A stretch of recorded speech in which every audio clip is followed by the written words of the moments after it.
ਲਈ ਪ੍ਰੋਬਲਮ ਦੇ ਅੰਦਰੋਂ ਹੀ ਲੋਕ ਜੇ ਬਾਹਰ ਨਿਕਲਣਗੇ ਤੇ ਉਦੋਂ ਤੱਕ ਉਹ ਪ੍ਰੋਬਲਮ ਖਤਮ ਨਹੀਂ ਹੋਊਗੀ। ਇਹਦੇ ਵਿੱਚ ਮੈਂ ਇੱਕ ਛੋਟੀ ਜਿਹੀ ਐਗਜ਼ਾਮਪਲ ਦਿੰਦਾ ਕਿ ਜਦੋਂ ਇੰਡੀਆ ਦੇ ਵਿੱਚ ਜਿੱਦਾਂ ਪਹਿਲਾਂ ਸਤੀ ਪ੍ਰਥਾ ਹੁੰਦੀ ਸੀ ਇੱਥੇ, ਕਿ ਜਨਾਨੀਆਂ ਨੂੰ ਜੇ ਬੰਦਾ ਮਰ ਜਾਂਦਾ ਸੀ ਤੇ ਜਨਾਨੀ ਨੂੰ ਉਹਦੇ ਨਾਲ ਹੀ ਸਾੜ ਦਿੰਦੇ ਸੀ, ਰਾਈਟ? ਏਦਾਂ ਸੀ। ਫਿਰ ਬੱਚੇ, ਛੋਟੇ ਬੱਚਿਆਂ ਦਾ ਵਿਆਹ ਕਰ ਦਿੰਦੇ ਸੀ, ਹਨਾ? ਛੋਟੇ ਛੋਟੇ ਬੱਚਿਆਂ ਦਾ, ਜਾਨੀ ਕਿ 8-10 ਸਾਲ 11 ਸਾਲ ਦੇ ਬੱਚਿਆਂ ਦੇ ਵਿਆਹ ਕਰ ਦਿੰਦੇ ਸੀ ਪਹਿਲਾਂ। ਤੇ ਦੋ ਹਿੰਦੂ ਸਕਾਲਰ ਹੋਏ ਬੜੇ ਤਗੜੇ, ਈਸ਼ਵਰ ਚੰਦਰ ਵਿਦਿਆਸਾਗਰ ਤੇ ਰਾਜਾ ਰਾਮ ਮੋਹਨ ਰਾਏ।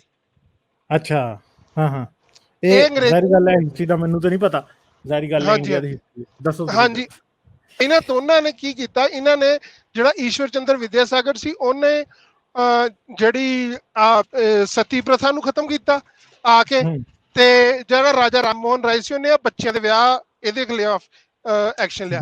ਇਹਨਾਂ ਨੇ ਹਾਂ ਬਾਲ ਵਿਵਾਹ ਉਹਨੂੰ ਖਤਮ ਕੀਤਾ। ਪਰ ਇਹਨਾਂ ਨੇ ਕਿੱਦਾਂ ਕੀਤਾ ਖਤਮ? ਇਹ ਐਕਚੁਅਲੀ ਤੇ ਪਹਿਲਾਂ ਬੇਸਿਕਲੀ ਇਹ ਹਿੰਦੂ ਸੀਗੇ, ਸੋ ਜਿਹੜਾ ਹਿੰਦੂ ਸਮਾਜ ਸੀ ਉਹਨਾਂ ਨੇ ਇਸ ਚੀਜ਼ ਨੂੰ ਐਕਸੈਪਟ ਕੀਤਾ, ਪਰ ਉਹਨਾਂ ਨੇ ਲਾ ਗੋਰਿਆਂ ਤੋਂ ਬਣਵਾਏ ਕਿ ਗੋਰੇ ਲਾ ਬਣਾਉਣ ਕਿ ਆ ਜਿਹੜੀਆਂ ਦੋ ਚੀਜ਼ਾਂ ਖਤਮ ਕੀਤੀਆਂ ਜਾਣ। ਸੋ ਗੋਰਿਆਂ ਨੇ ਲਾ ਬਣਾਏ ਤੇ ਲੋਕੀ ਉਹਦੇ ਅਗੇਂਸਟ ਨਹੀਂ ਗਏ ਕਿਉਂਕਿ ਉਹ ਹਿੰਦੂ ਬੰਦਿਆਂ ਨੇ ਪ੍ਰਪੋਜ਼ ਕੀਤੇ ਸੀ। ਸਮਝ ਨਾ ਮੇਰੀ ਗੱਲ? ਤੇ ਉਹ ਜਿਹੜੀ ਤੁਹਾਡੀ ਗੱਲ ਆ ਉਹ ਏਦਾਂ ਪ੍ਰੂਵ ਹੋ ਗਈ ਕਿ ਸਮਾਜ ਦੇ ਵਿੱਚ ਉਹਨਾਂ ਨੇ ਸੁਧਾਰ ਕੀਤਾ, ਭਾਵੇਂ ਉਸ ਅਥਾਰਟੀ ਤੋਂ ਹੀ ਕਰਵਾਇਆ ਜਿਹੜੀ ਕਿ ਤੁਹਾਡੇ ਅਗੇਂਸਟ ਸੀਗੀ।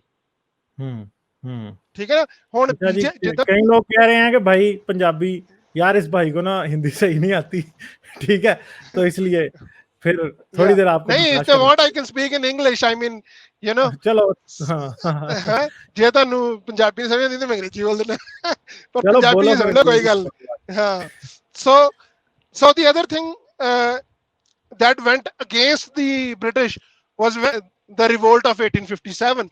You know, when they tried to impose the cartridges that were being used, you know, and they had the fat of pig and cow, exactly, right? So they refused to use those cartridges, and then the 1857 revolt happened. So when an outer power tries to impose their will on you, you will always revolt, but when somebody from inside will try to reform you, you will always accept. You know, that's so this is the most important thing, that we need ex-Muslims from among the Indian Muslims who are going to fight this fight for you. Otherwise it will be futile. You wouldn't be able to achieve anything. ਕੁਝ ਨਹੀਂ ਲੱਭਣਾ ਤੁਹਾਨੂੰ, ਕੁਝ ਨਹੀਂ ਲੱਭਣਾ। ਬਿਲਕੁਲ ਗੱਲ ਤੁਹਾਡੀ ਸਹੀ। ਉਹ ਗੱਲ ਉਹ ਬੰਦੇ ਤੇ ਖਾਣੇ ਹੀ ਨਹੀਂ ਪਈ। ਨਹੀਂ ਕੋਈ ਗੱਲ ਨਹੀਂ, ਕੋਈ ਗੱਲ ਨਹੀਂ। I don't think so ਕਿ ਜੀ ਉਹ perspective ਉਹਨੇ ਆਪਣਾ ਦਿੱਤਾ। I also gave my perspective, hopefully. No, he was leaning too much towards the government, right?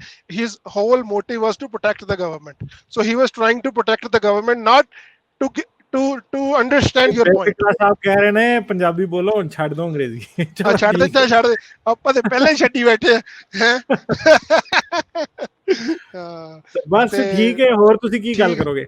ਬਸ ਇਹੀ ਗਾਣੀ ਕਰੋ, ਨਜ਼ਾਰੇ ਲਓ, ਬਾਕੀ ਆਪਾਂ ਠੀਕ ਹੈ ਭਾਜੀ, ਥੋੜੀ ਦੇਰ ਬਾਅਦ ਵੀ करना है, ठीक है, फिर ਗੱਲ ਕਰਾਂਗੇ। ओके ठीक है, ओके। मेरी वीडियोस को देखते रहने के लिए चैनल को सब्सक्राइब करें और घंटी का बटन दबाकर ऑल नोटिफिकेशंस पर क्लिक कर लें, ताकि आपसे फ्यूचर में कोई भी नोटिफिकेशन मिस ना होने पाए। इसके साथ साथ मुझे और मेरे चैनल को सपोर्ट करने के लिए पेट्रियन पर मेरे चैनल के मेंबर बने। इस वीडियो को लाजमन लाइक करें और कमेंट में अपनी राय का इजहार ज़रूर करें, ताकि आपका फीडबैक मुझ तक पहुंच सके।